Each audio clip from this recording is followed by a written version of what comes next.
Take a look at our New Year's Six schedule brought to you by Verbo.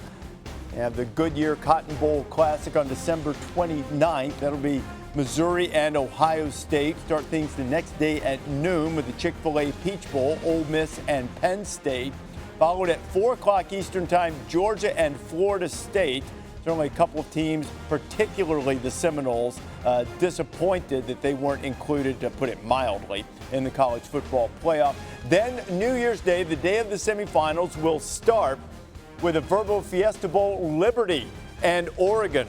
What a moment for Liberty to get into a New Year's Six Bowl after an undefeated season. Then Michigan, Alabama, Washington, and Texas in the college football playoff semifinal games. Boo Corrigan is back with us now, and the selection committee, Boo, not only ranks the teams and puts them into the playoff, you also have to work through the New Year's Six Bowls, and the highest ranked Group of 5 champion makes it in a spot in the New Year's Six Bowl. This year it is Liberty. They're taking on Oregon. Liberty undefeated, yet the flip side of that is their strength of schedule was 133rd out of 133 by most of the metrics. How did the decision come down? I saw with the final rankings, they were 1 spot ahead of SMU and thus got the edge.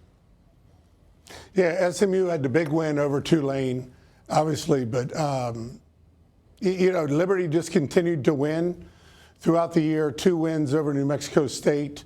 They did not play a Power 5, which we did talk about at length. This was another one of those areas where the committee went deep to look at it. SMU, the loss to Oklahoma, the loss to TCU, but again, really good teams.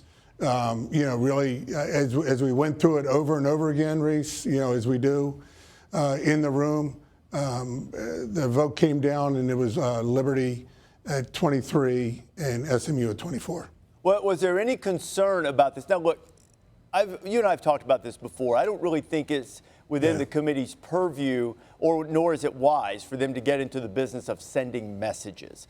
But are you at all concerned about the message that will be received, whether it's intended to be sent or not, about schedule strength? And SMU, I believe, had a loss to a Big 12 team in one of its 2 losses. So what about the standpoint of worrying about how it would be perceived as it pertains to who teams would be willing to play?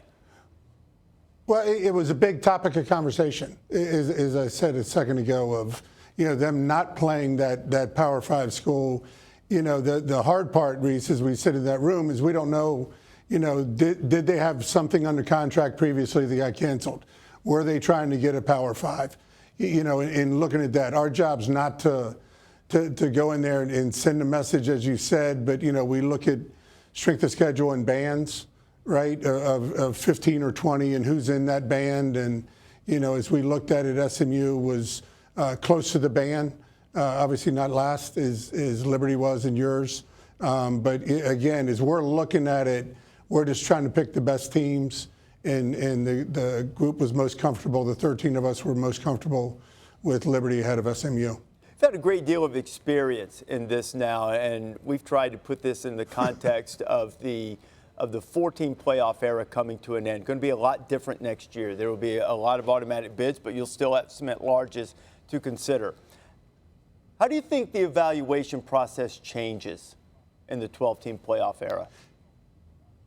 Well, as we talk about it, and you've been through the mock, I mean, the amount of time that you spend below 4, below 8, on down the ranks as you're looking at it is considerable. You're making sure that as you have people slotted in and as the committee comes together, that we make sure that we're getting it right time after time. I think I heard someone say earlier, that instead of 4 or 5 this year, it's going to be, 11, 12 next year, which is the case. But, they'll look at everything as we leave. Or as I leave, they'll look at everything as they go into next year. The topic of the day, and we continue to get statements coming out from Florida State, and we understand how disappointed they are. Once that decision was made, and you were left as the guy who was going to answer for it, a 13-person committee, what was that like for you personally? What has that been like up to this point for you?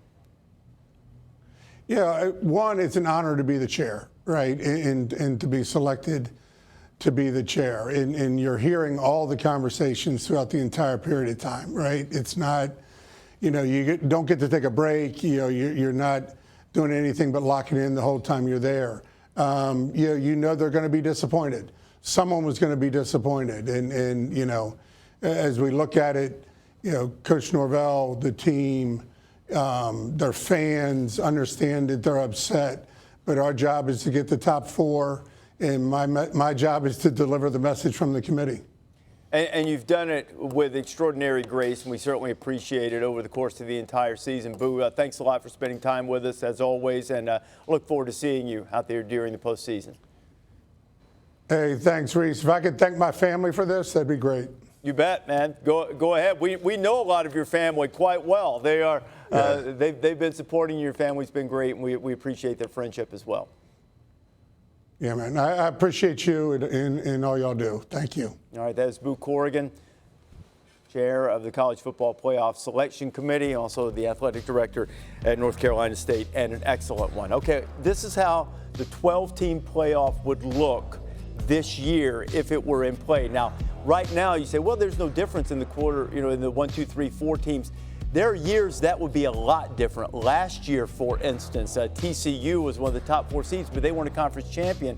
Top 4 conference champions get those byes into the quarterfinal next year.